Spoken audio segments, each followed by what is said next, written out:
Olá pessoal, tudo bem? Aqui é o professor Gabriel Moimaz, da disciplina de Mecânica dos Sólidos 3. Na aula de hoje, pessoal, nós vamos continuar aprendendo sobre a cinemática de corpo rígido. Hoje nós focaremos na análise do movimento plano geral, tá? Entretanto, eu gostaria de citar para vocês que nós não vamos ver todos os casos do plano geral ainda, tá?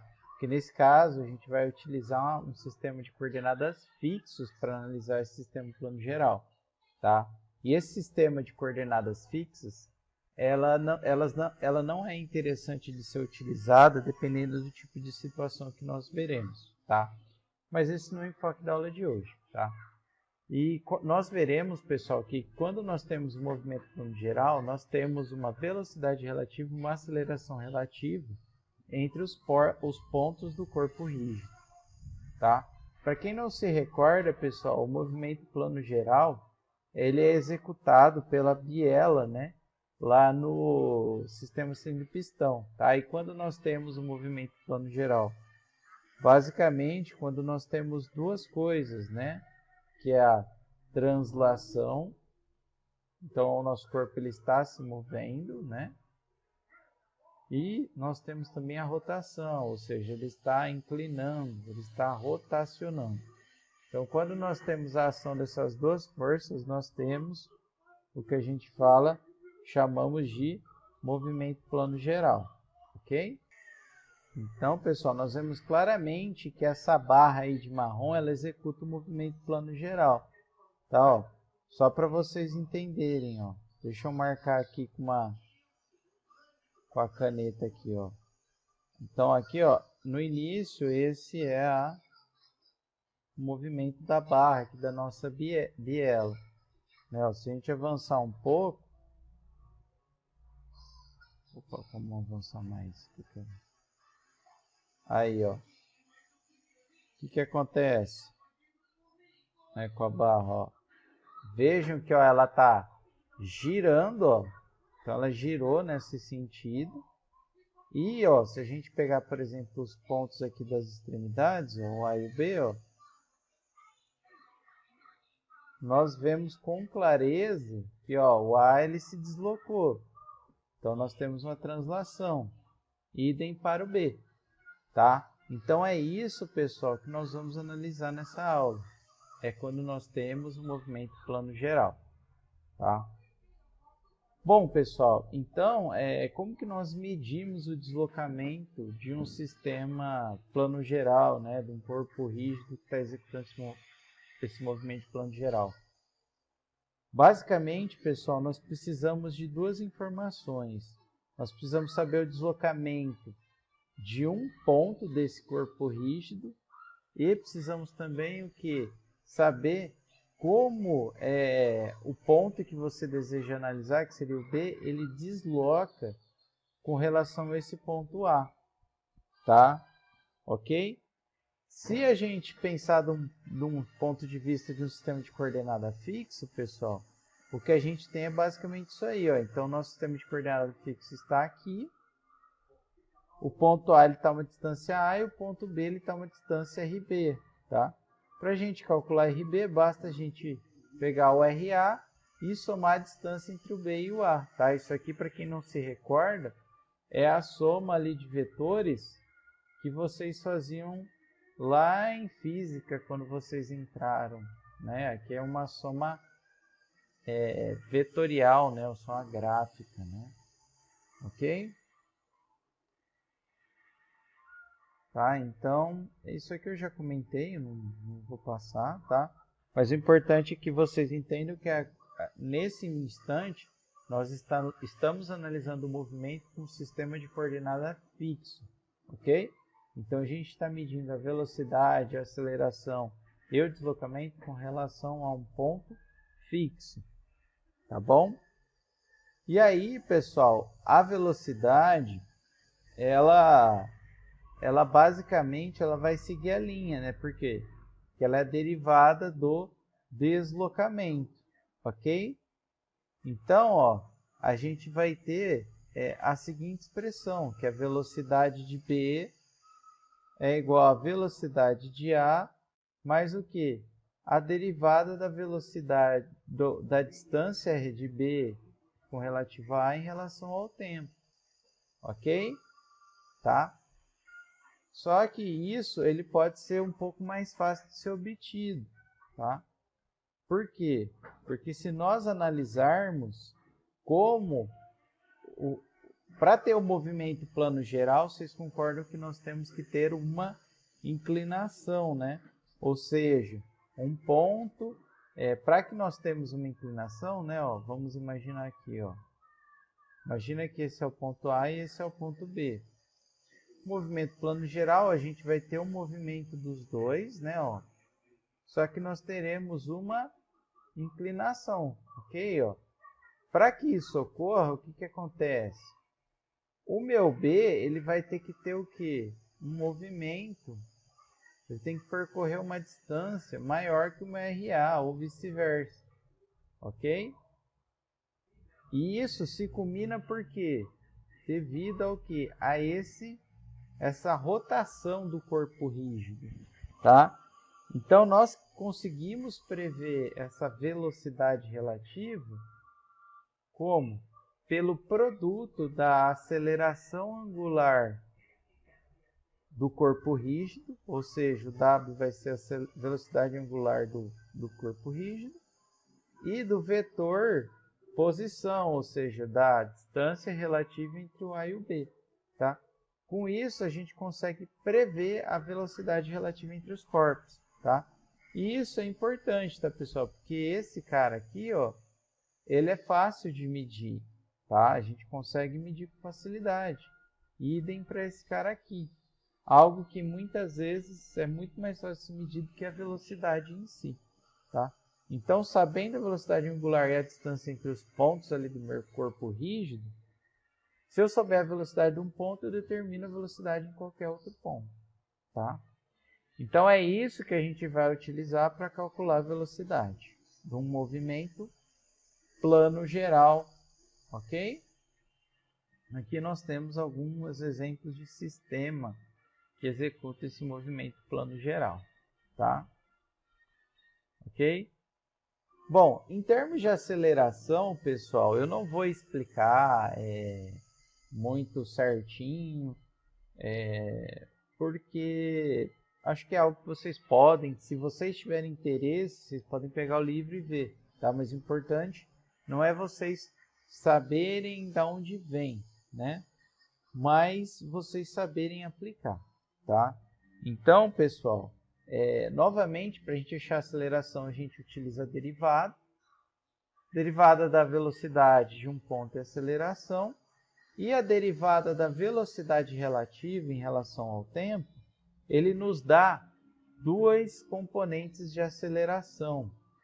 Esses componentes nós denominamos de aceleração tangencial, que é esse primeiro carinha aqui, e esse aqui de aceleração normal, tá? E, pessoal, eles são bem simples de entender, tá? Por exemplo, vamos imaginar aqui uma barra fixa, tá? Pegando um exemplo simples, tá, pessoal? Vamos desenhar a barrinha aqui, ó. Nós temos uma barra fixa. Ela está girando com uma velocidade angular e com uma aceleração angular. Nós vimos lá da aula passada, né, os sentidos das velocidades, tá? Das velocidades da aceleração. Nós sabemos que aqui na extremidade, a velocidade ela seria perpendicular, né, ou seja, tangencial ao giro, né, ao R, né, ó. E a aceleração tangencial também, tá? Lembrando que essa velocidade seria o ômega-r, e a aceleração tangencial é o alfa-r, ok? Esse é o Rzinho aqui, tá? E a aceleração normal, ela tem a direção que puxa para o centro de rotação, ok? E ela é calculada como? Pela o quadrado da velocidade angular vezes o r, sendo esse termo negativo. Ok? E aqui, pessoal, se mantém. Então, aqui continua sendo menos ômega ao quadrado r. E aqui continua sendo alfa r, tá? Só que aqui vocês não podem se perder. O que é mais pega o pessoal, que vocês não podem se perder, com relação à direção dessas acelerações. Porque nós temos que lembrar que nós estamos trabalhando com uma grandeza vetorial, tá? Então, além da magnitude, é importantíssimo nós sabermos as direções, tá bom? Então, a direção da aceleração tangencial sempre vai ser na mesma direção da velocidade, ou seja, para onde eu estou indo, e a aceleração normal é para o meu centro de rotação, ok? Às vezes isso é fácil de enxergar, às vezes isso é difícil, tá? Quando é difícil, nós procuramos o quê? Fazer o produto vetorial, tá, pessoal? Então, fazendo o produto vetorial, a gente vai conseguir saber já tanto a intensidade como a direção da aceleração tangencial. E aqui, ó, a aceleração normal, a direção dela é dada pelo vetor de distância relativa de B com relação a A. Tá bom? Então, aqui nem precisa aplicar o produto vetorial. Ok? Então, para fazer uma análise de aceleração, pessoal, é essa equação que nós utilizamos quando estamos analisando um movimento de corpo rígido, né? E movimento plano geral de um corpo rígido, no qual nós temos um eixo de coordenadas fixos, tá bom? Então vamos lá, o anel C se desloca para baixo com uma aceleração de 1 metro por segundo ao quadrado e uma velocidade de 2 metros por segundo, ok? Devido ao movimento desse anel, pessoal, consequentemente essas barras aqui, CB e AB, elas giram, né? E se deslocam. E aqui o que ele quer saber é exatamente a velocidade angular e a aceleração angular nesse instante, né? E enquanto o anel tem essa velocidade de aceleração aí, ok? Tá? Algo importante para a gente entender, primeiramente, é como nós descrevemos vetorialmente a velocidade angular, tá, pessoal? Se vocês notarem aqui, elas estão ambas no sentido anti-horário, tá? Se a gente tomar como eixo de coordenada fixo esse aqui, ó, XY, ó, se a gente pegar, ó, peguem aí na casa de vocês, ponha a mão direita, a palma em relação ao eixo X e feche a palma de acordo com o eixo Y, ou seja, para cima, ok? Vocês vão ver que o polegar de vocês vai estar apontando para a cara de vocês, tá? Ou vocês verão que vocês fizeram um movimento no sentido anti-horário, né? Do X para o Y, né? Para fechar a mão. Ou seja, o eixo Z ele está apontando para vocês e o sentido positivo do eixo Z é o anti-horário, ok? Então, quando nós colocamos aqui uma velocidade no sentido anti-horário, a velocidade angular, tá, pessoal? Nós falamos que ela está no sentido do Z, ou seja, no K. Se ela estivesse no sentido horário, seria o sentido oposto, né? Porque aí, ó, você teria que ir do Y para o X, é sempre do X para o Y, tá, pessoal? Ok? Agora, se eu tivesse, por exemplo, colocado o X aqui e o Y aqui, ó, do X para o Y, aí seria o oposto, né? Ó. O polegar estaria para a tela e nós teríamos um giro no sentido horário, tá bom? Mas o habitual é esse aqui. O que mais de informações nós temos? Nós temos a velocidade do ponto C, que é menos 2J, né? Ou seja, está para baixo. E da aceleração, que é menos 1J, metro por segundo ao quadrado, que está para baixo. As distâncias, tá, pessoal? De B com relação a C, ó, que a gente faz quando a gente fala que é de B com relação a C? A gente toma o C como referência, né, com relação ao C. Então, a distância seria essa aqui que eu estaria desenhando para vocês. Ó. Se fosse de C com relação a B, aí é o oposto. Aí o P é a minha referência. Ok? Né, ó, aí seria o oposto, tá bom? Bom, então, pessoal, consequentemente, ó, o que a gente teria? Ó, de B com relação a C. Ó, veja que eu vou 0,2 para a direita, ou seja, 0,2i, está no mesmo sentido do x. E eu desço 0,2, né? Ó, vou para baixo. Então, é menos 0,2 em j. Tá? A distância de A com relação a B, ó, o B é referência. Então, é subindo. É o quê? 0,2j. Tudo bem? Então, isso nós temos de informação do enunciado, do desenho aí, tá? Nada novo. Aí, pessoal, a partir disso, nós começamos as análises, tá bom? Primeiramente, pessoal, nós analisamos a velocidade. Então, a gente aplica lá a expressão da velocidade, tá?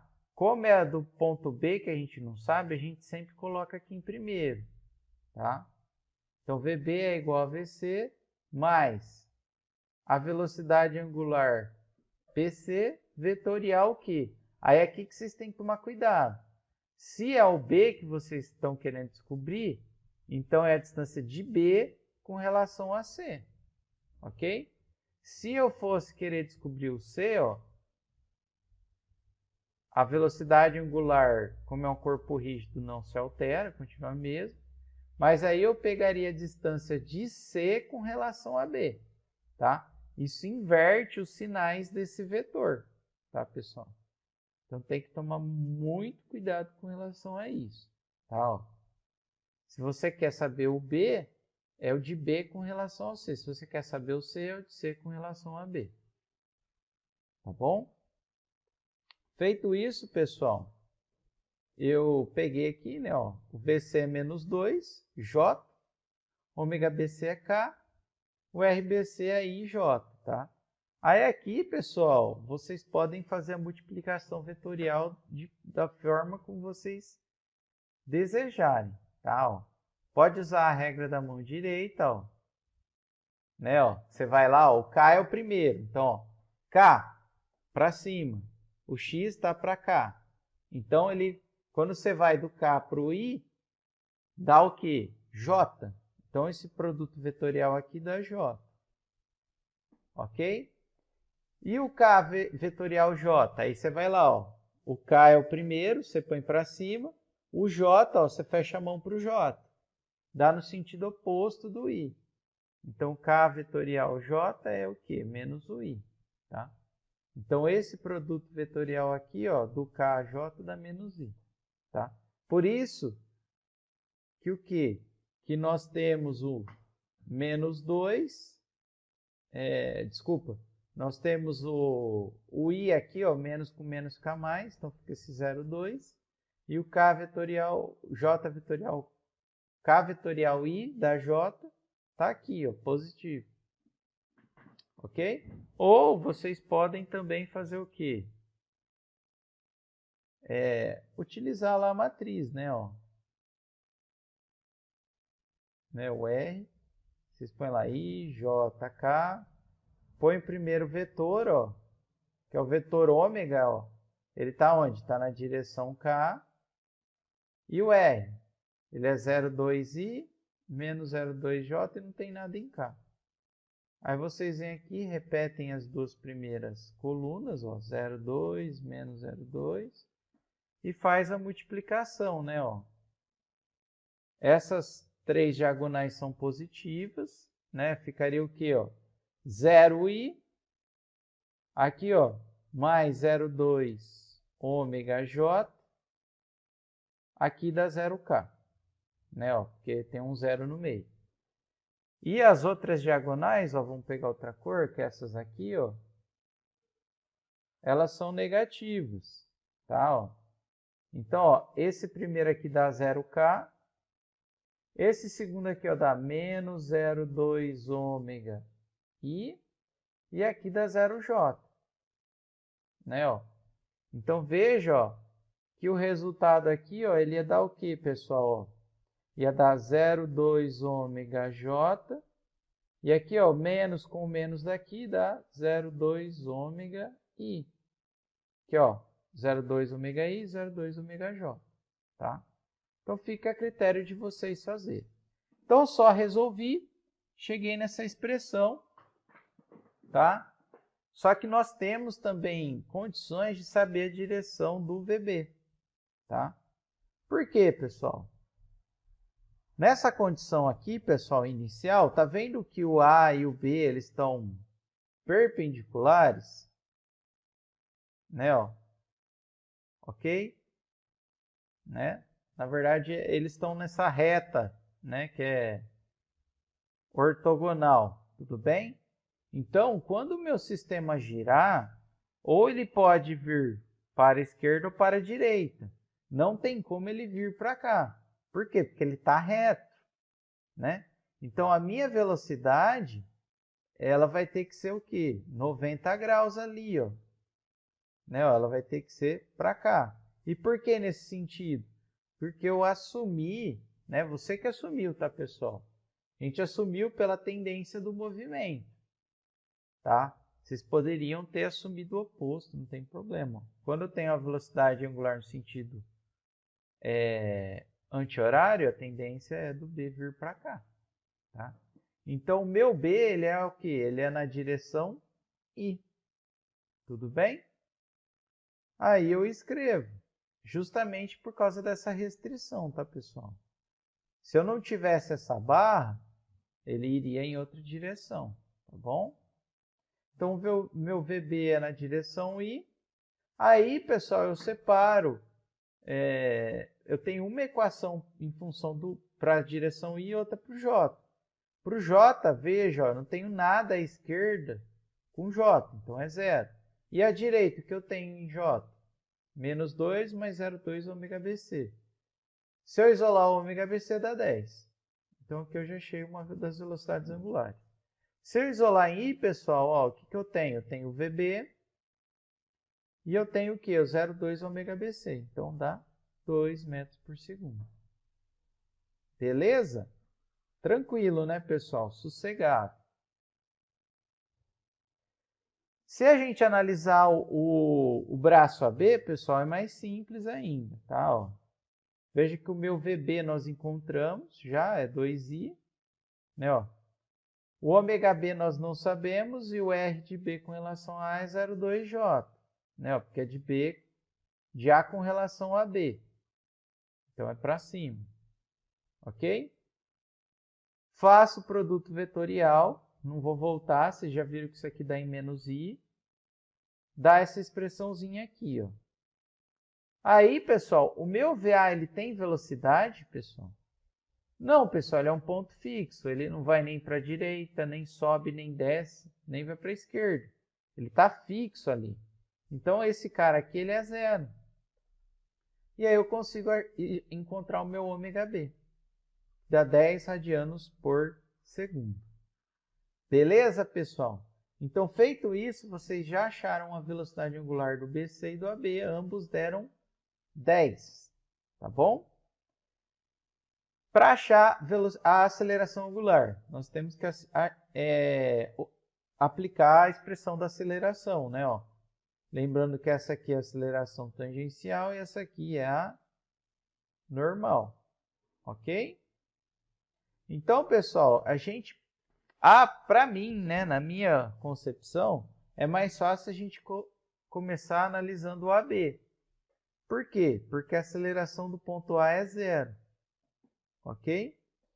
Então, ó, a aceleração de A é igual a aceleração de B mais a tangencial é normal. A aceleração de A é zero, porque ele está parado. A do B é justamente o que nós queremos saber. A aceleração angular da barra nós não sabemos, a gente só chutou que ela está no sentido anti-horário também. Você poderia adotar o outro, não tem problema. E aqui, ó, o RAB, tá? Aí, pessoal, vocês resolvem o produto vetorial, ó. Lembra que isso aqui dá menos na direção menos i. Esse aqui já dá menos 20j. Então, quando eu passo os dois para o outro lado, eu tenho minha expressão do AB, tá? Da aceleração de B. Veja que eu ainda não consigo saber a aceleração de B, mas eu tenho uma expressão para ela. Deixa eu apagar aqui, pessoal. E o braço BC, pessoal? Fazemos a mesma coisa. Então, pegamos lá o AB, o AC e assim vai. Aceleração tangencial e anormal. A aceleração de B, pessoal, nós obtemos aonde? Aqui, ó. Analisando o braço AB. Tá bem? Então, a gente só substitui isso lá na expressão, ó. É o que eu substituí aqui, ó. A aceleração de C, ele já informou, é menos 1. O alfa BC eu não sei, né? O ômega BC eu sei, o RBC eu sei. Substituo, faço produto vetorial, vou chegar nessa expressão aqui, ó. Ok? E aí, pessoal, eu analiso o movimento em J e em I. Se eu pegar em J, ó, vamos lá, em J. O que nós temos em J? O 20 na esquerda. Na direita nós temos o menos 1, o 0,2 alfa BC e o 20. Ok? Ó, então dá isso aqui. O 20, passo para lá menos, dá 0. Passo para cada 1. 1 dividido por 0,2, nós achamos o alfa BC. Ok? Analisando em I, ó, o que nós temos? 0,2 alfa B, 0,2 alfa BC e menos 20. Ok? O alfa BC eu achei aqui em cima, ó, então eu substituo aqui, ó, por 5 e isolo meu alfa B. Veja que o resultado, ó, dá menos 95. Veja que quando eu fui substituir lá na expressão, né? Lembra, a gente considerou o quê? Ele no sentido anti-horário. Ou, perdão, o alfa BC, né? Ó. Não, nós consideramos ele no sentido anti-horário. Se ele deu negativo, significa que o sentido que a gente adotou está errado. Então, essa barra aqui ela vai estar com uma aceleração angular no sentido horário. Né? Ó. Ok? Tudo bem? E é isso, tá, pessoal? Espero que vocês tenham gostado dessa aula, que vocês tenham entendido tudo, e na próxima eu vou gravar mais uma resolvendo o exercício com vocês. Obrigado e até a próxima.